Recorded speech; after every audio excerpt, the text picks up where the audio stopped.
Mm. All right. Good morning. Good morning. Welcome, everybody, to the Saturday Morning Mastermind. I'm your host, Samantha Studebaker-Carl, and I'm here with my good friends, Catherine Clement and Karen Lohoff. And today we're going to talk about the importance of mentors as related to this book that we're studying, The Slight Edge by Jeff Olson. And we're talking about chapter 13, where he talks about learning from mentors. And but before we get going with that, I wanted to give my friends an opportunity to introduce themselves.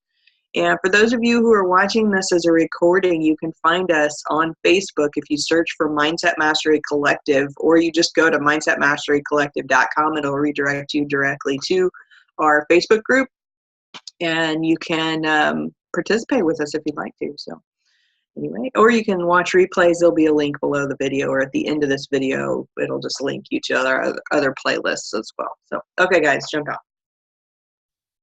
Good morning, everybody. This is Catherine in Boulder, Colorado, and we're going to be covering chapter 13 today, I think. It's 13 in the newest version, or the Kindle version, and some of the older versions of the book, it's a little bit different.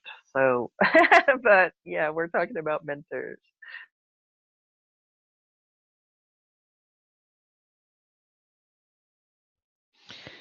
And I'm Karen Lohoff, and I'm apparently in the dark. Nobody can see me.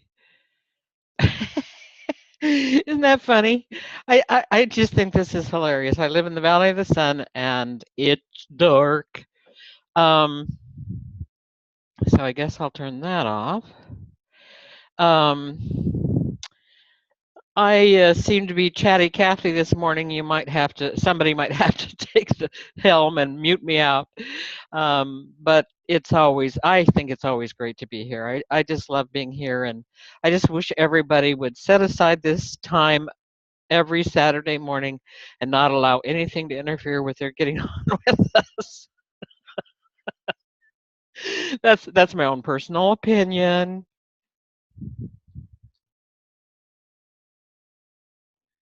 I get that. Oh, go ahead, Catherine. No, I was just laughing. We love you, Karen. On that note, it's funny because we have been doing this for many years now, and I'm really amazed at how well we have kind of hung in there with with this, because with life and everything else that's going on in all of our lives, it boggles my mind. I don't know why. It seems like it should be really a simple thing. You just schedule this time every Saturday morning and you come here, but sometimes life gets in the way and shit happens. So you gotta do what you gotta do, right? Okay, so let's talk about this chapter, and I just want to read this first paragraph in here. And it says, of course, in the previous chapter, we explored the idea that there's two principal types of learning through study and learning through doing. But then there is a third type of learning too. And in a way, I've saved the best for the last, because utilizing this third type of learning will tremendously accelerate the other two. It is knowledge through modeling. And, I was reflecting on this because I was thinking about all the different things that I've learned in my life. And, as far as like jobs and just activities and things like that. And I've taught myself a lot of things just through reading and watching tutorials and that kind of thing. But there's definitely there's really no substitute for learning from someone else who already knows what it is that you're trying to do. And and so I think this chapter is just a really great reminder of that. And I thought that we could kind of each explore. We're all a little bit more mature.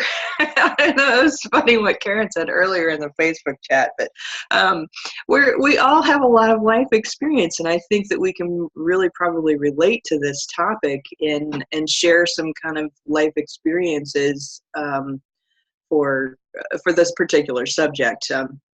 So I know a lot of times we read the back essential points of the chapter. Do we want to read that first, or we just want to get into the discussion, ladies? What do you think? I'd appreciate that. Okay. All right. Okay, so essential points from chapter 13. It says, if you want to learn how to do something well, find someone who has mastered that skill and apprentice yourself. Excuse me. And then it says, choose your heroes carefully. Are they genuine role models that you want to emulate? Choose your associates. Everything about your life will closely reflect the lives of your 5 closest friends. Sometimes you need to let go and disassociate. And the last one, form and use a mastermind. 2 minds are better than 1, and 5 are even better. Okay, so guys, who wants to jump out and share their thoughts first?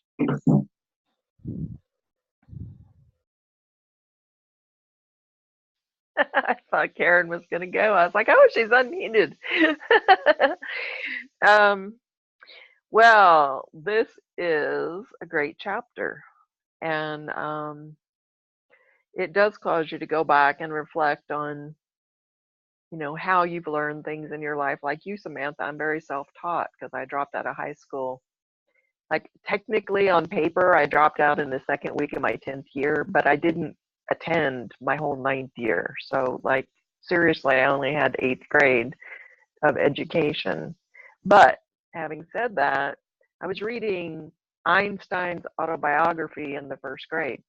Like I was always a strong reader, and I lived in books, and I learned whatever I wanted. And so when I quit school, and quite honestly, like if the internet had been around, I probably would have been quit school in the 2nd grade. I'm pretty sure. Because you can learn so much more on the internet than you can in school these days. But when I quit school, I didn't quit learning. I just focused on learning the things that I wanted to learn instead of the things that they were trying to teach me that didn't make any sense, or they were lying about half the shit. School just didn't hold anything for me.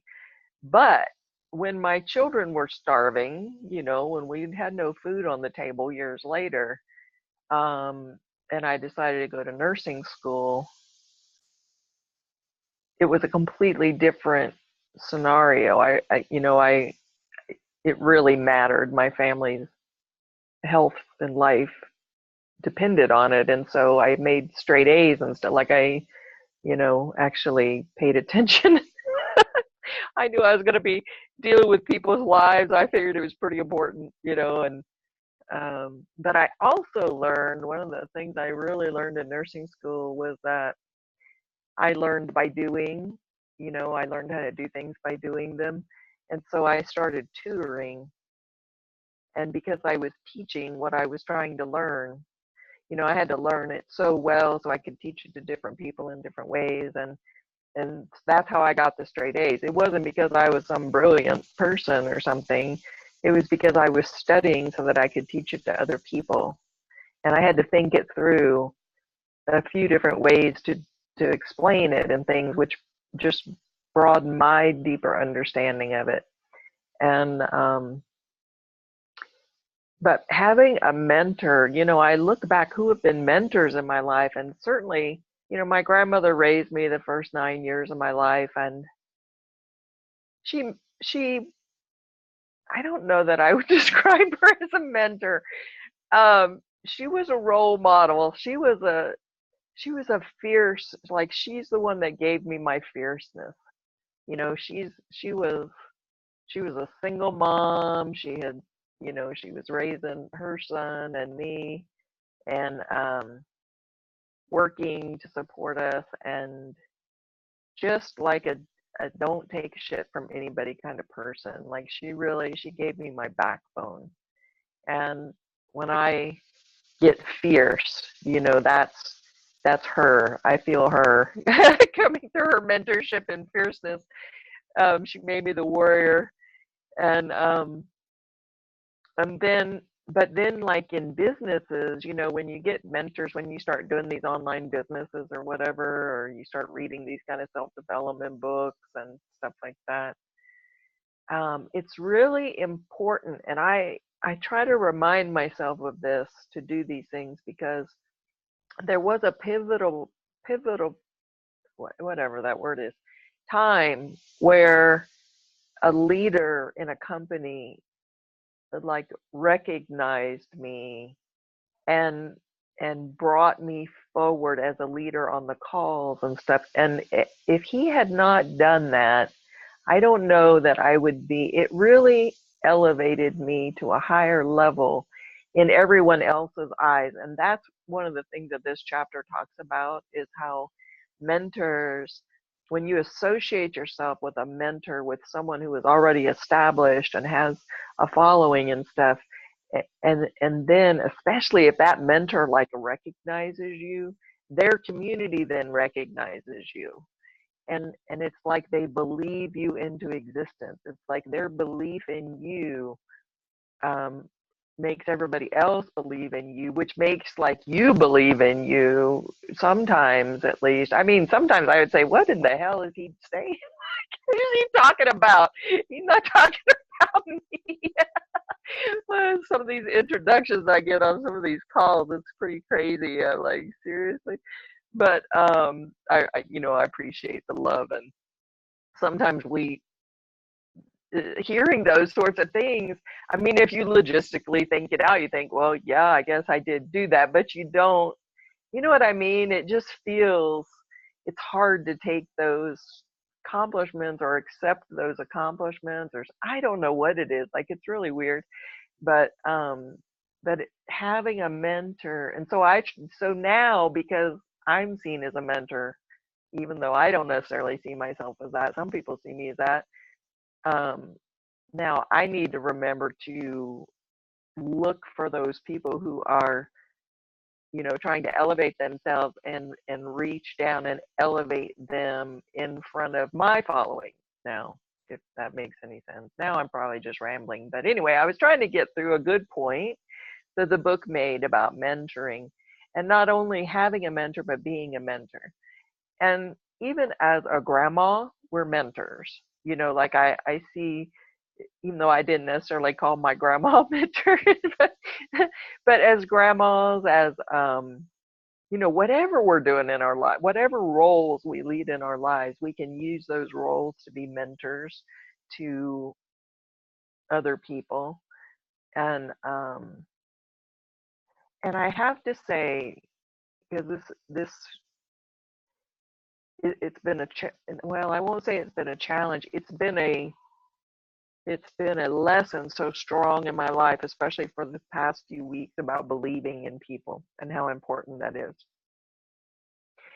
And it's more important to some people than others. You often hear me talk about personalities and stuff, but like for me, I've always been one of those people that really didn't give a shit what other people thought about me. But there are people that really means a lot, and we need to be extra careful with those people to make sure that they know that we believe in them. Because if they start feeling like we don't believe in them, like it really makes a huge difference in their belief in themselves. I'm going to shut up now.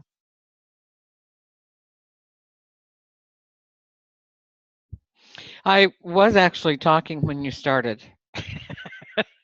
I thought I was talking. So I don't know how to use my mute button. That's one of the things that when you come to a mastermind group, if you want to be valuable, you have to learn all the deals. And I think I get it. And, the next week, it's a whole different thing.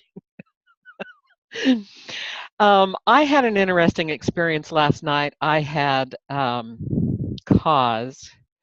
I really try to not get up in the middle of the night. I mean, there's something about, when you get to the stage where you have to go to the bathroom all the time, especially when you drink, 8 fresh glasses of water, once you've gone, and you're just kind of like the style keeps turning. But last night I did get up and I watched some of my favorite mentors. I really do get a lot out of learning from other people. I think I've always tried to observe or tried to pick out what I can learn from, from probably really everything. And so I have this new mentor, and you may or may not have ever heard of him or run across him. His name is Jordan Peterson, and he's a professor at the University of Toronto, and um, he's taught at Harvard, and I mean, he's just a brilliant guy. And he had a fellow on named Howard Bloom, which I think probably if we were in, the rock and roll industry, we'd all know who that is. I didn't really know who he was, but someone took an excerpt from they must have done kind of a little mastermind video type thing where they were getting acquainted with one another. And Jordan Peterson did this thing that I have found to be really untypical of him, which was to kind of pose a question to someone else as a university professor taping his own lectures and things. He's just always taking other people's questions and doing something with those. But he said that it seemed to him that there were iconic type people today who fantasized a persona into existence. And I'm still working on my chapter on subpersonality, so my ears perked up. And Howard Bloom said, Jordan Peterson said, I think that, sometimes these people who get such fantasy characters that they create of themselves maybe didn't have enough play as children. And Howard Bloom says, well, that's a possible theory, but he said, let me just tell you the story of Alice Cooper. And I wish, Catherine, that you were, your person was on so that you could nod your head. So I don't know if you know. I'm pretty sure you know who Alice Cooper is. Do you know, Samantha? And I wouldn't really necessarily know who Alice Cooper was. I know who Alice Cooper is. Cool, thanks. I wouldn't necessarily know who he was, except that as I mentioned, or maybe I didn't mention this, maybe this was just in my head, that my first husband's family moved him to Phoenix, or Glendale, Arizona, when he was in the 4th grade. And I don't know if he is a classmate with Alice Cooper, or Alice Cooper and he were in the same 4-year, you know how it is when you're a freshman and they're a senior or whatever it is. In that 4-year span, it's like some of those people.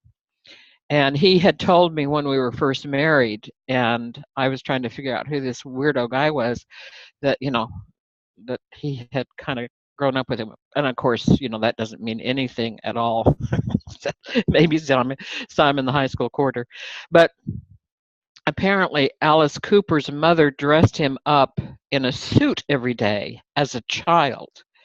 And there were other aspects that I don't remember what they were, but so he was like a teacher's pet at school, and everybody hated him, and he was just bullied and beat up all the time, especially by the football players. They would just come beat the shit out of him. And the first time that in high school he went on stage, and he was dressed and made up, and his whole persona that most of us have only seen, and he was chopping up baby dolls with an axe and different things like that. The football players afterwards, who'd been beating the crap out of him for years, came rushing to the stage, and they thought he was fantastic. And as Howard Bloom said, years later, many of them were still band members of Alice Cooper. And I thought, isn't this funny? Because then in answer to Jordan Peterson's question, he said, which persona do you think was the real persona? Because the guy's name is Vince something or other. If I say it, then I'll say somebody else's name. It'll be all screwed up. But his first name was Vince. And the kid that was dressed up in a suit all the time and took apples to his teacher and was the teacher's pet, is that the real person, or is is it whatever? And he explained how he worked with these people. This is Howard Bloom now speaking about how he worked with these people he could recognize were deserving of becoming iconic figures, and how he explained to them if they just thought, this was all about money and banging guitars and different things like that, that they could be sent over to his competitors within a half an hour.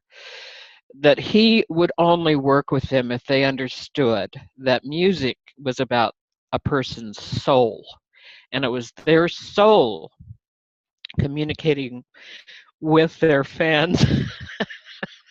This is why Catherine thinks I'm an empath, because I can't keep my emotions under control. But anyway, I just thought, that's really interesting, because Howard Bloom was explaining how he explained to each of these individuals that he worked with through the years and helped them to become an iconic figure in the rock and roll industry, or however it was that he worked with them, that he was teaching them really about soul and how they conveyed their soul to their fans, and that they needed to understand that there would be 12-year-olds sticking up blown up posters of them in their room and seeing them as mentors. And I think this is really fascinating when you think about a mentor, because I'm a little old to have much influence on my grandchildren. My grandchildren are taught, for the most part, in an entirely different direction. But I just think it's really helpful for parents to understand what's happening when, their children do these things that just sometimes they have to seem so abhorrent to them, as they model themselves after someone that maybe, they never thought their child would be all that impressed with. So speaking of going off the rails, sorry about that.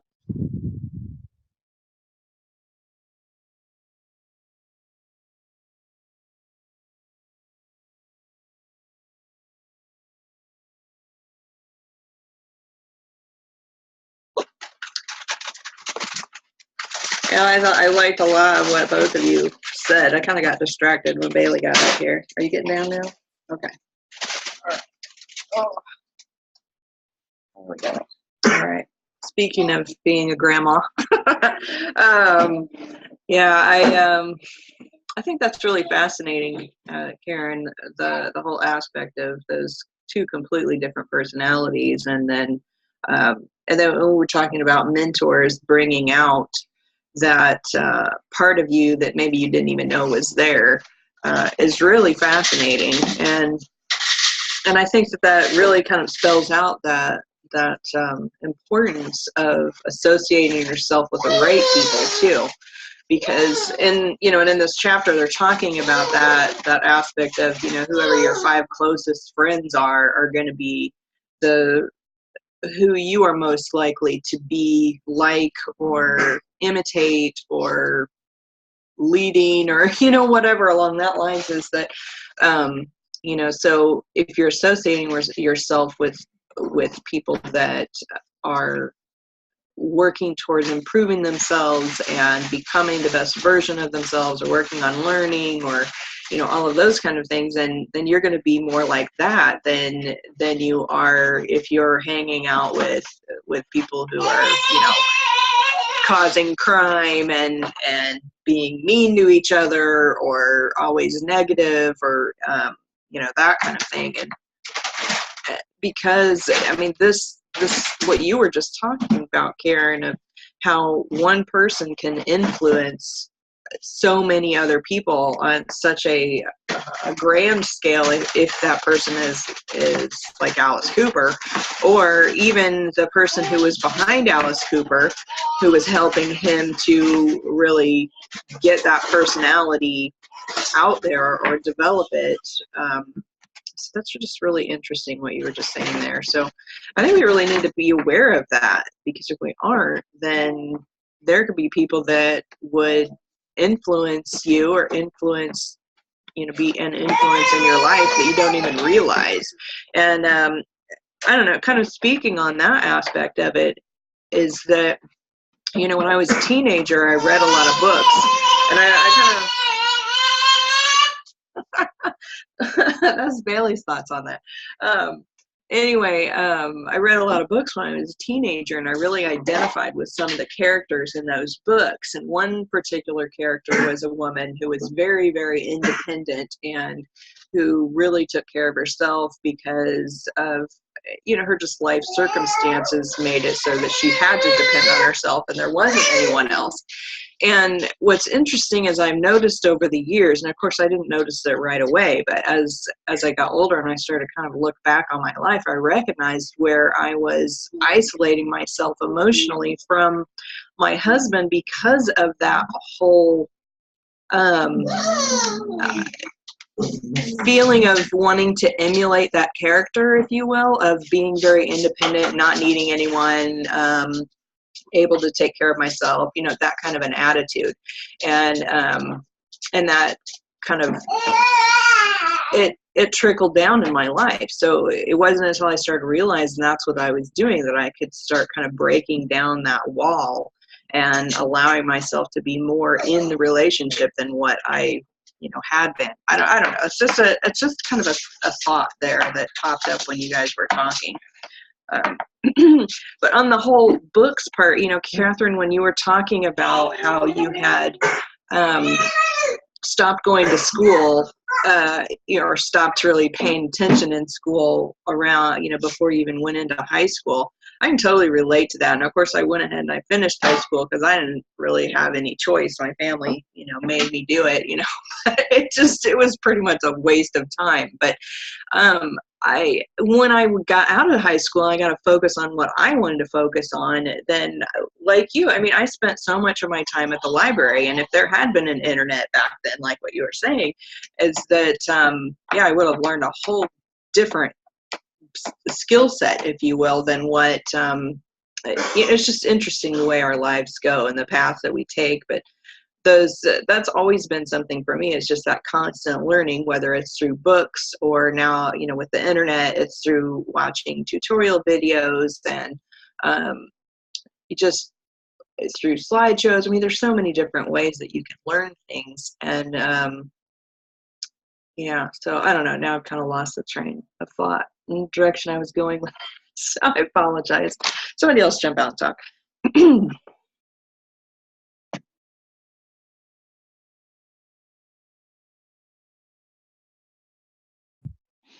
Well, I was thinking about how Catherine mentioned reading Einstein in the first grade. I would think her teacher would her eyes would pop out. But that is so cool when you think about who do you gravitate towards when you read books, when you look at tutorial videos, when you get caught up with a new person. Like I couldn't even thread back and tell you how I ran across Jordan Peterson, but I watched hours and hours and hours of his videos since then, just because there is not a single one that I don't learn so much from. And a lot of times I'll take the transcript and I get frustrated that that I want to take so much in and make sure that I hopefully can remember it and turn around and use it. And again, with Catherine mentioning, when you teach something, you do learn it so much better. You know it so much better, and it's so much more a part of you. And otherwise, man, I look back on some things, like even just 6 months ago, that I, clearly was taken with and highlighted and asterisked and, made big letters of certain things. And I think, wow, I did that? And it's clearly my stuff. Nobody else would do it that way. And I just, I was just aghast. It was like, oh, well, this is new information.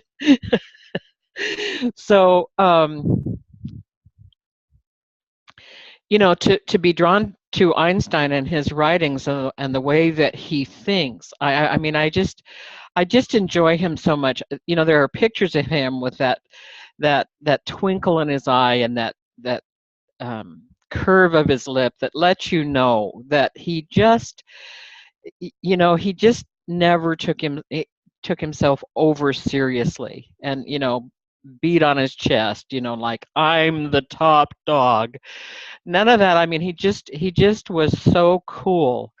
And I think about one of my favorite authors, and man, I wish he still lived and was still, I mean, he was so prolific about all of the different kinds of interests that he had in terms of putting out novels. And, you know, a lot of times people think, well, I don't have time to read novels. And I hadn't read novels for probably 3 decades because I just thought, well, I just need to, you know, I just need to learn all this stuff. Well, when I started to read him, I thought, my Godfreys, you can learn a lot when somebody's just casually, well, you know, I don't think casually, he was too good for that, but, um, you know, they put themselves out there. And what's really interesting is that there's an author I follow on Wattpad that I just appreciate him so much, and he does do some stuff that's, I always get confused about which is fiction and nonfiction. He does some nonfiction stuff and teaches some really good stuff, but he's writing this novel, and I had written him a comment that I thought, um, well, I was kind of trying to figure out where he came up with all this stuff. And he said that I said, you know, people must run from you. They must go darting off in fear that you can see inside them so well. And he said, I've never really felt like I could, you know, get along particularly well with people. He said, I just, it's just that I have so many aspects of me that, um, and I thought, well, that's cool because I could tell that this novelist I was telling you about, he was putting himself out there kind of subtly. I mean, for one thing, for example, whenever people whenever people would meet him, their big comment, whether it was internally or externally, was, "Oh, you are really big." And I thought, you know, this guy, this is a big thing to him. He is a big guy. I mean, later when he started, his books were out in paperback, and then they started doing, you know, even hardcover books with those cover things that have lots of color and picture on the back. I mean, he was a big guy, and clearly, you know, he was talking about himself. Every time that a new character, you know, would appear on a scene or in a new book of his, and somebody would say, "You're really big," I knew he was thinking about himself. And that man has threaded himself through my life as a mentor in terms of how he followed clues. You know, you'd be reading along and you'd think, well, this, you know, what does this have to do with anything? Well, he picked out a clue from that.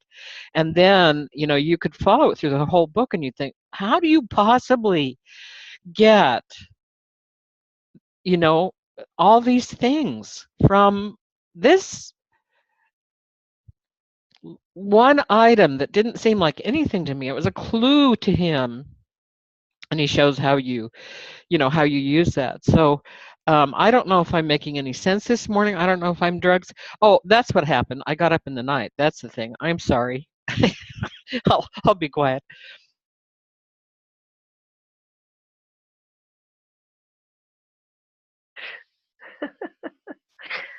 Oh gosh, you cracked me up, Karen. Well, I'm gonna go check him out. If you have like a video that he's done that you think is especially kind of sums him up, or his, because I was just kind of looking through his YouTube channel and he has a ton of videos there. So I don't know if there's like something you suggest people start with or whatnot. But you know, another thing that, well, actually Samantha touched on it earlier, that this this chapter talks about is sometimes disassociating yourself with negativity. And sometimes that means disassociating with people. And it doesn't mean that you like never talk to them or anything again, but I have to say that the first negative person that you have to get rid of is yourself. Like, just like Samantha was saying, if you're having, and I've experienced this multiple times this week, so I'm really speaking from experience here.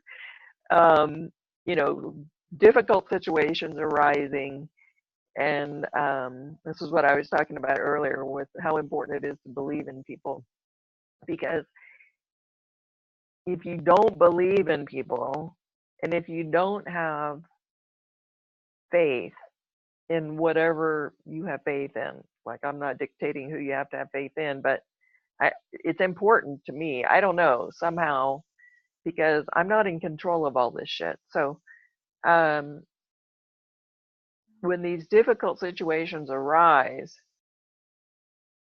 and this kind of goes back to the whole Byron Katie thing too. Like, how do I feel when I think that thought?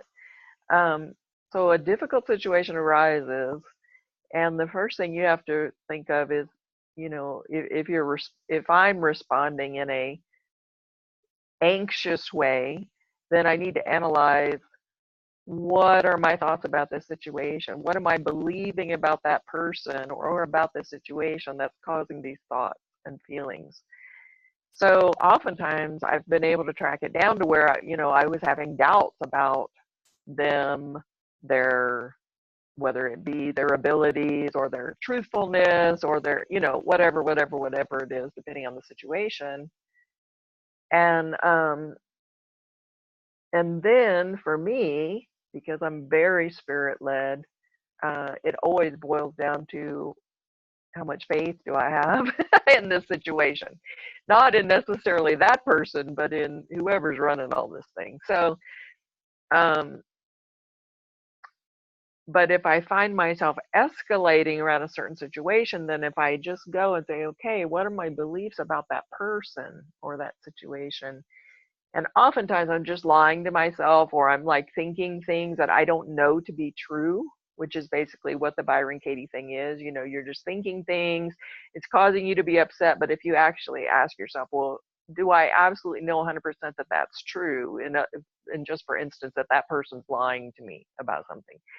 Well, most of the time you don't know. I mean, sometimes you know, but probably 99.7% of the time, you don't really know if they're lying. You just think they're lying, or whatever. So here you are getting yourself so upset, or I'm getting myself so upset over this thing. And I have to go back to, how much do I believe in this person? And then I have to go back to, how much do I want people to believe in me? Sometimes when we work these types of from home businesses and things, where we're trying to get people to join us on the adventure or whatnot. And sometimes people come back with, oh, that's a scam or blah, blah, blah.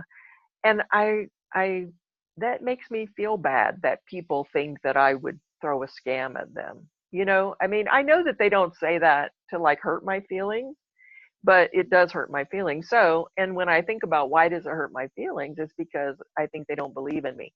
So in a way, even though I say I don't give a shit what people think about me, in a way I do, on certain things. Not on some things, I really don't care, you guys. I'll be honest, straight up.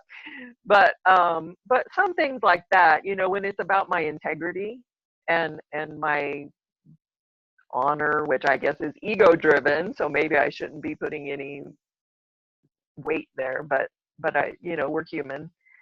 But I sincerely like work around the clock trying to help people. So when somebody accuses me of doing something deceitful or something like that, it's like, seriously,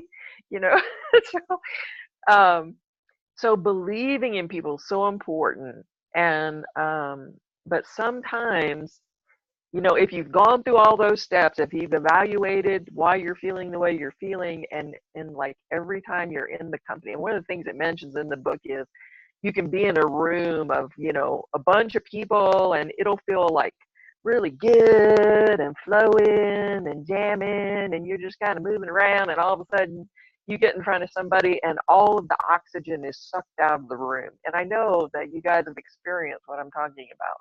Maybe not in a crowd full of people, maybe just somebody that you know, that you like, the phone rings and you look at the phone and you go, oh, hell no, I am not picking up. Because you know you're going to be on the phone for the next 2 hours here, you know, just vomiting negativity. You know, I mean, we all just know those kinds of people. And you have to step away from those people, because if you are surrounded, I think this thing about the 5 people you're surrounded with is so true. I mean, I'm certainly experiencing it in my life right now. And when you hang around people who are just these negabots, what I call negabots, you know, you will become a negabot, because we're energetic beings, and our vibrational frequencies will eventually like resonate and merge and even out with whoever we're surrounded with or hanging out with.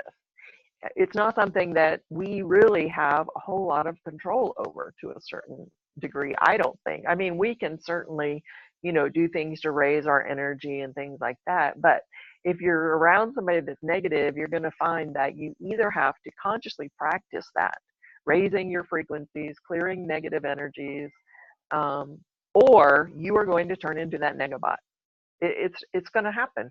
It's like this, you know, maybe not the best example, but since we're all ladies here, we know that if women house together, their cycles, their monthly cycles, will get onto the same pattern where they're doing their thing at the same time every month together.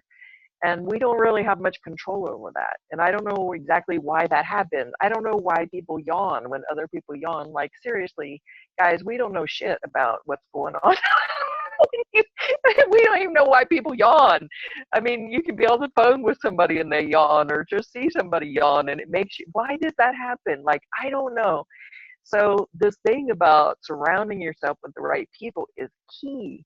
And I just loved, you know, that he kind of ended it with, and get into a mastermind. And there's really only, I don't know, forgive me if the count's wrong, but there's about 5 or 6 of us regulars that have like stuck in here, which is really cool, you know.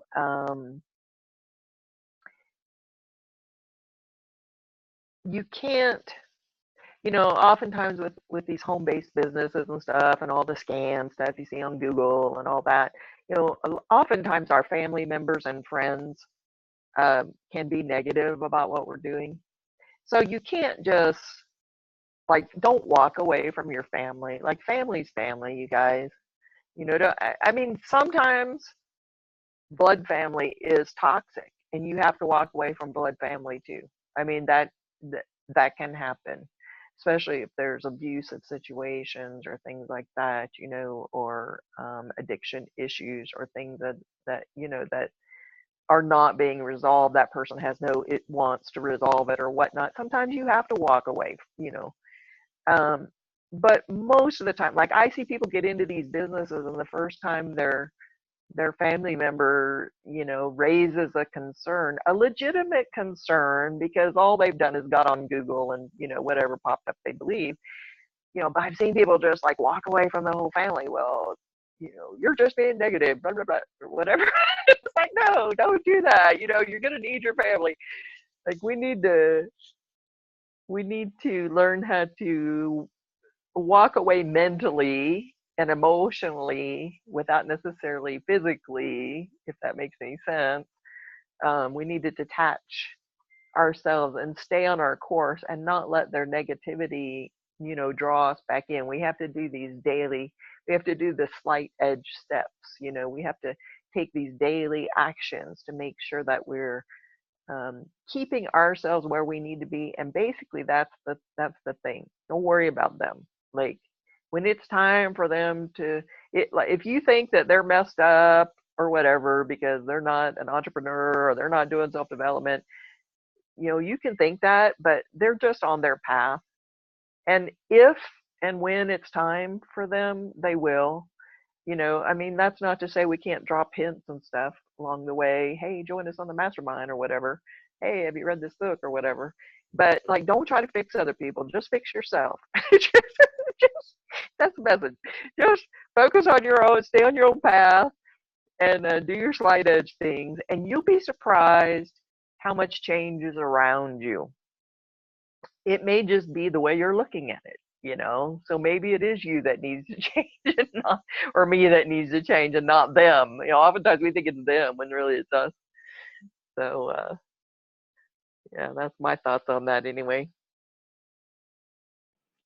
That's a really great point, Catherine. I'm glad you brought that up about you know, family members and distancing yourself, and you know, when you're struggling with those people in your life, and then, you know, it's not so much about just cutting them entirely out of your life, you know, unless of course whatever it is that is causing you that pain between you is so great, and you can't escape from it, if you will, unless you just cut them out of your life. But I think in general, when it comes to those other people, is that when you work on yourself, like you were just saying, is that those things that are happening between you tend to smooth out and not be an issue so much. So particularly if you are, like what you were saying earlier, you know, asking yourself if those things that you think that other person is thinking or doing or acting or saying or whatever, are those things really true, what you're thinking about them? Because if they're not, and that's just stuff that's going on in your own mind, that's stuff that you can work on and eliminate that unpleasantness between you, or eliminate that whatever it is that's going on. And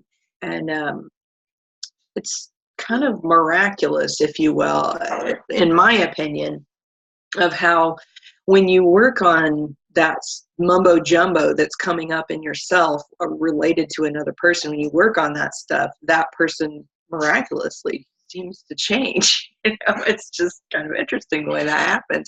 And you know, and then kind of another thing is this, like, if you have people in your life that are really negative and you're working on being positive, and you surround yourself with another group of people who are very positive, even when you have that those interactions with that negative person, it seems less. It lessens in some way because of, I mean, it still can be intense, but yet when you're working on yourself and developing more positivity in yourself, you don't notice as much from that other person, because I don't know, I mean, maybe it's just that you don't let it get to you as much. Well, that's kind of another part of it, is if that other person is really triggering something in you to make you upset, then it's definitely something that you can look at within yourself and ask yourself those questions about, you know, is it true, and is it really true, and are you just, you know, kidding yourself about that? Are you just telling yourself that that person is thinking something that isn't true? Or I don't know. I thought that was just a really good thing you brought up there, Catherine, because that's a good point. And and then on the other side of the coin is you can influence that person, and you can particularly if particularly in relationships, because if you're in a relationship with somebody who has been maybe in a family that is really, really negative and horrible to them, and or just horrible in general, or in your opinion horrible, and you bring, you know, you guys are together, and then you are working towards being more positive and growing personally, and then influencing that person, they can really make a big change in their own lives and can even affect those people. I don't know. It's just interesting the way that it all works. And then of course it can go the other way too. If you get in a relationship with somebody who's very negative, and then you don't work on trying to be positive, then you can get sucked into that negativity just as easily. So we're at the top of the hour. Karen, what do you think about all of this? Well, I was kind of challenged by Catherine, and you'll have to step in if I mistook this. But I think what you were looking for is maybe a suggestion as to what to look at with Jordan Peterson And one of the things that I was looking at last night is called Changing You Has Amazing Effects. Now, there's I think a lot of his students that start YouTube channels or maybe had YouTube channels, and they take a little portion of his video, but in this case, and many times in the case, they'll reference the original video. And we were speaking about family and cutting them out or not. And it happens that in this particular one, and again, it's called Changing You Has Amazing Effects. He talks about, he says, I was thinking about this week too, because I was thinking about Noah's Ark, and it was a phrase in that story that I didn't understand, which was that Noah was perfect in his generations. And, you know, it does kind of give you pause, perfect in his generations. What does that mean? But he said, when you're going through a book like the Bible, if you don't understand a phrase, by the way, Jordan Peterson is somebody that you cannot peg as this or that or the other thing. And he did decide, because he's so excellent, I mean, he doesn't say it this way, but he decided that he wanted to take on the Bible in terms of interpolating some things so that people could understand, get more use out of it. He said, if I do a lecture, my total purpose, and this sounds like you too, Catherine, and how you approach your work, my total purpose is that you can take something practical away from the lecture, that you understand something that you didn't understand before. So here he says, I don't know what that means, you know, when you're going through a book like the Bible, if you don't understand a phrase that actually means you've missed something. It doesn't mean that it doesn't uh, um, it doesn't mean that it's not germane to the story. It means you're stupid.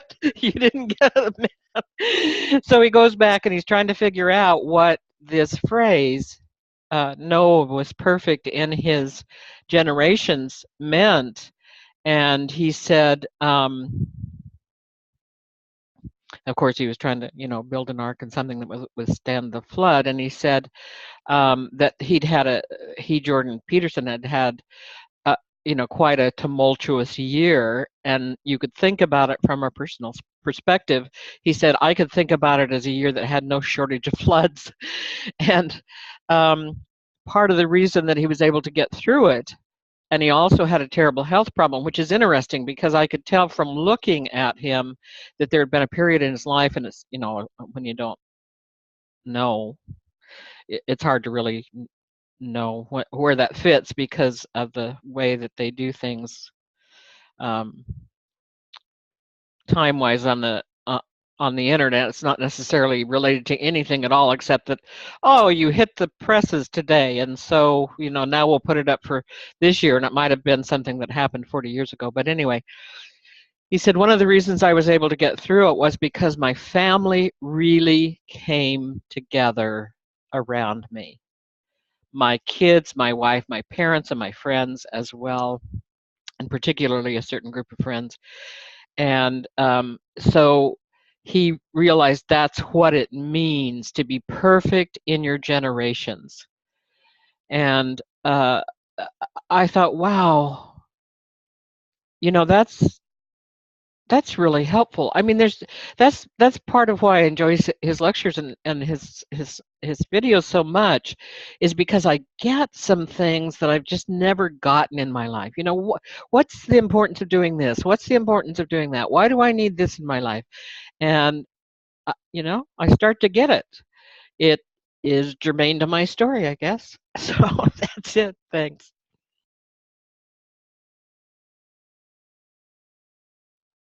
That's awesome.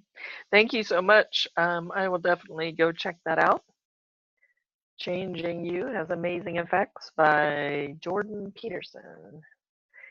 And so, final thought.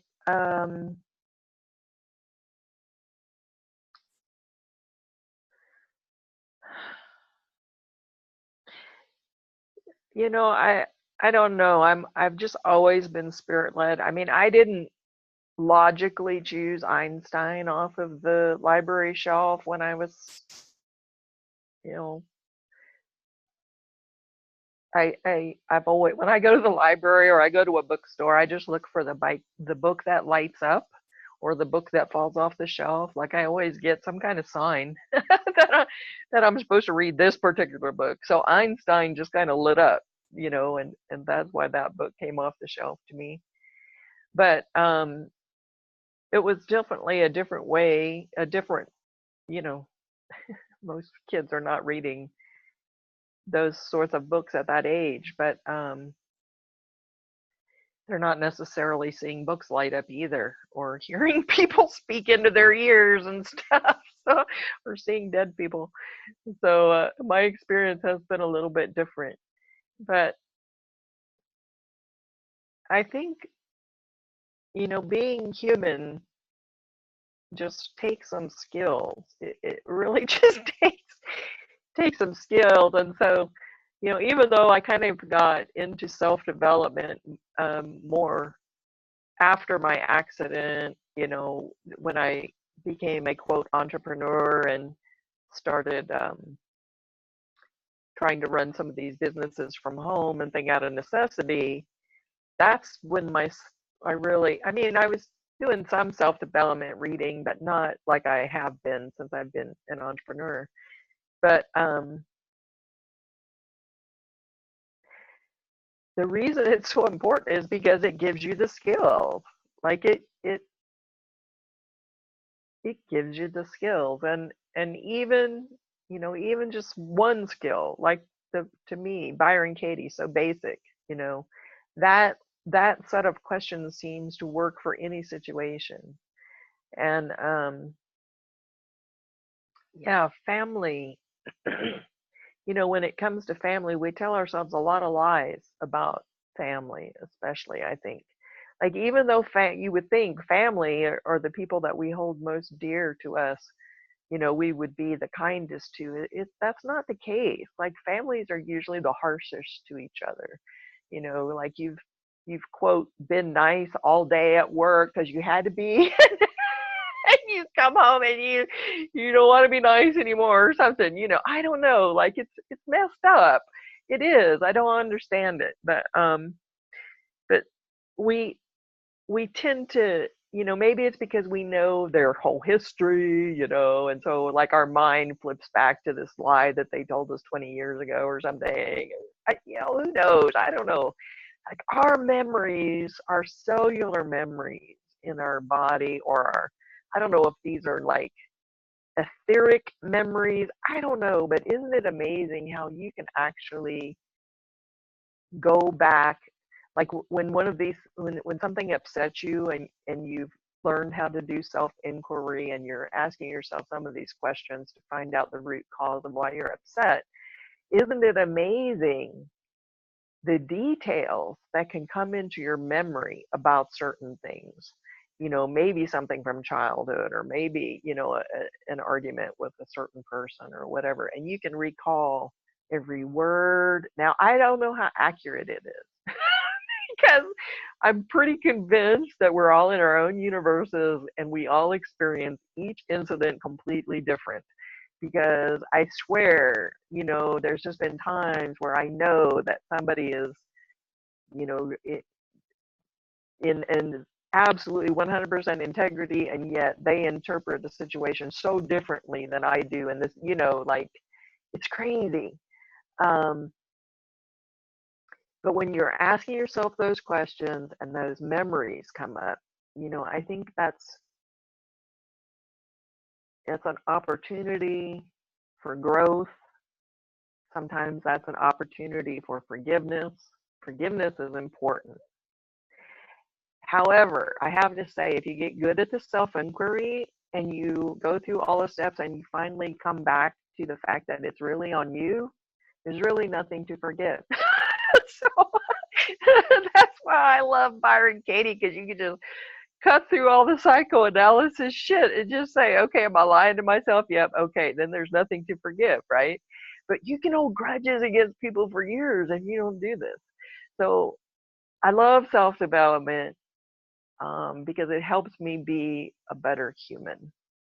And hopefully, something that we say on here, whoever's out there listening, if anybody, and if not, it's just us three here. Yes, hopefully that has impacted and given you some sort of practical life hack, to help you get through a situation so that you don't torment yourself and cause trouble where trouble doesn't need to be caused. And just as a final thought,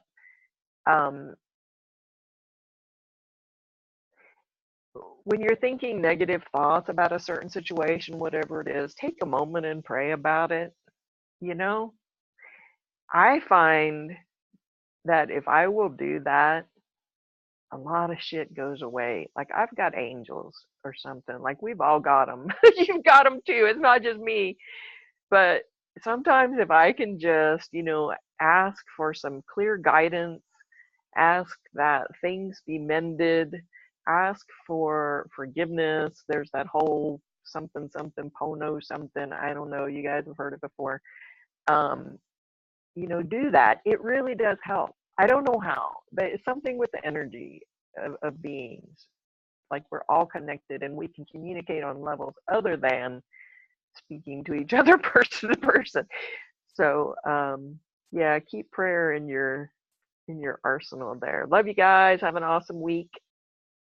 Hey, are we going to be here next week?